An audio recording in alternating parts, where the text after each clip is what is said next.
the most recognizable silhouettes of all time, the Volkswagen Beetle has transcended the auto world and become a pop culture icon. Volkswagen is German for the people's car, and it was designed to be just that: simple, practical, and easy for the average worker to buy. Originally called the Type 1, it was the only car manufactured by Volkswagen for the first 3 decades of the company. It was officially renamed the Beetle in 1967. The baby boomer generation soon fell in love with the mechanical simplicity and reliability of the Beetle. It took on an anti-establishment image, with the small, practical car becoming a symbol for those wanting to reject materialism. The car's popularity extended far beyond flower children, of course. With over 21 million Beetles made, Volkswagen has produced more cars from a single design than any other manufacturer.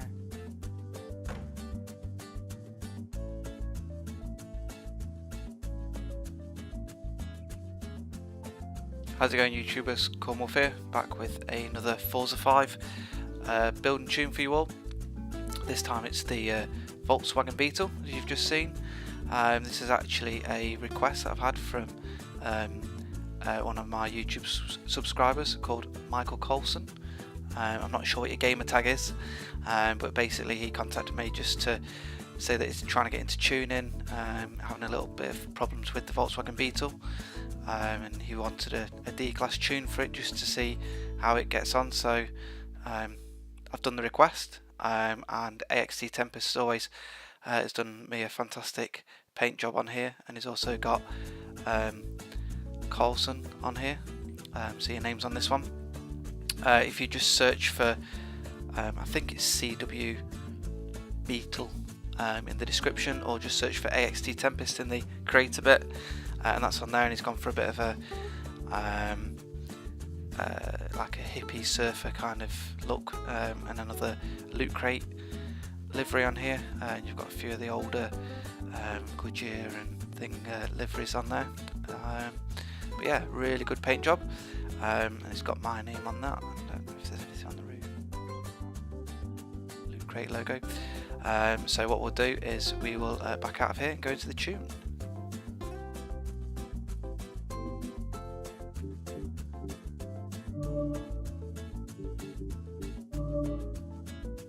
Okay, so as always we'll start with the conversion, engine swap. We've got the stock engine in here, and the drivetrain we've left that stock, so that's rear wheel drive. Aspiration conversion, and we've got the turbo in this. Sorry, I'll go back, do my usual one. Engine, air filter, we've got race intake. The carburetor, we've got race as well. Ignition is race. Exhaust is race. Camshaft is race. Valves is race. Displacement is race. Pistons and compression is race as well.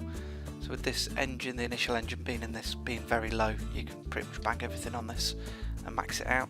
We've got the sport turbo.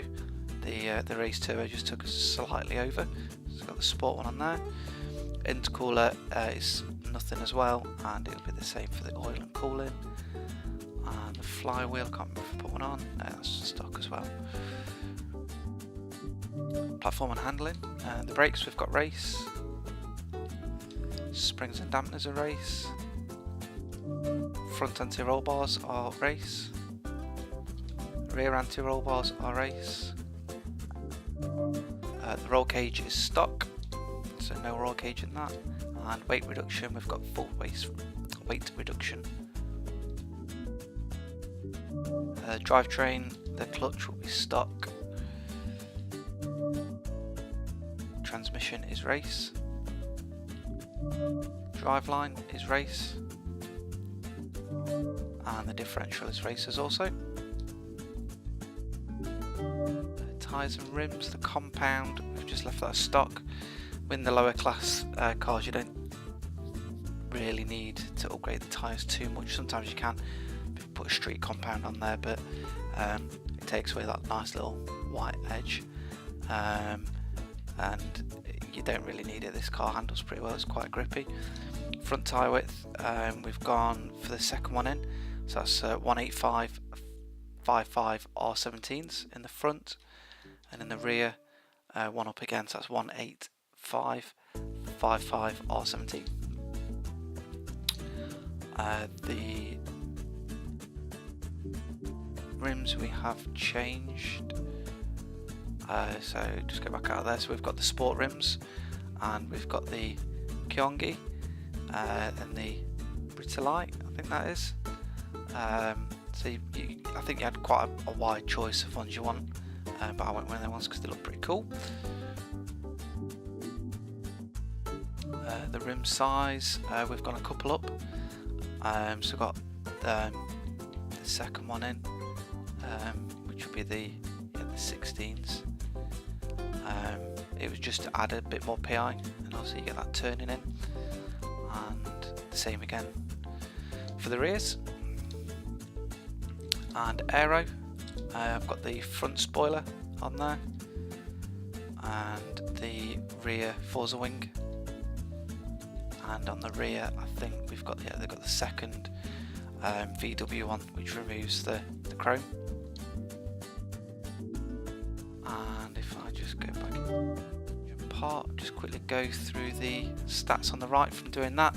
So you should have speed of 4.6, handling of 4.5, acceleration of 7.7, launch of 7.9, and braking of 4.8. And that should give you 161 horsepower, 202 foot-pounds of torque, the weight of 1,426. The front is 45% and a displacement of 2.3 litres. And we'll go into the tune.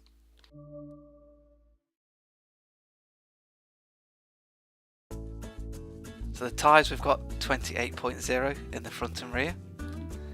Gearing, we have altered these slightly, so I'll just quickly go through these.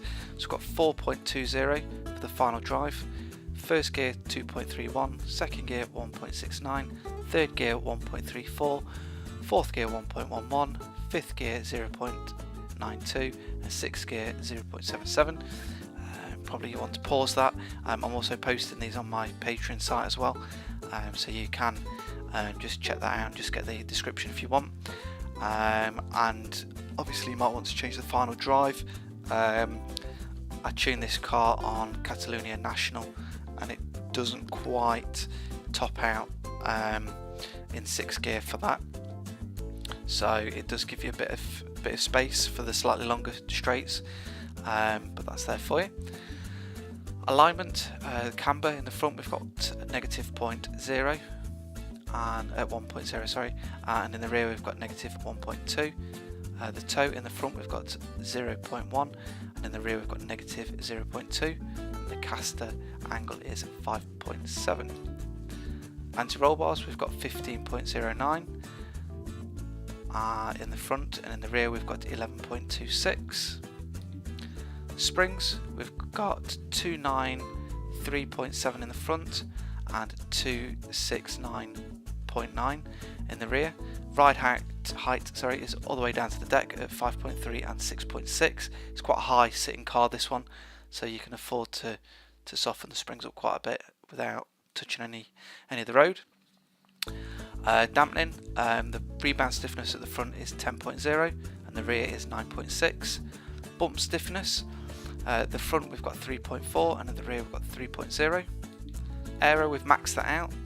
There are some of the tracks you probably could take that off, but I quite like the aero just to keep that back end down.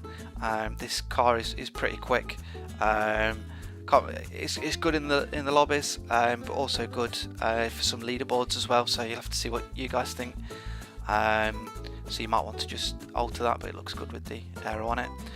The brake balance, I've got 47% in the rear. The pressure is 110, but obviously that's for my personal preference there. I have started altering the balance a little bit between the front and the rear. 3% either side seems to work well. It's just some cars get a little bit unstable if you put too much into the front rather than the rear, and vice versa, and this one works well in the rear. differential, we've got 15% and 10%.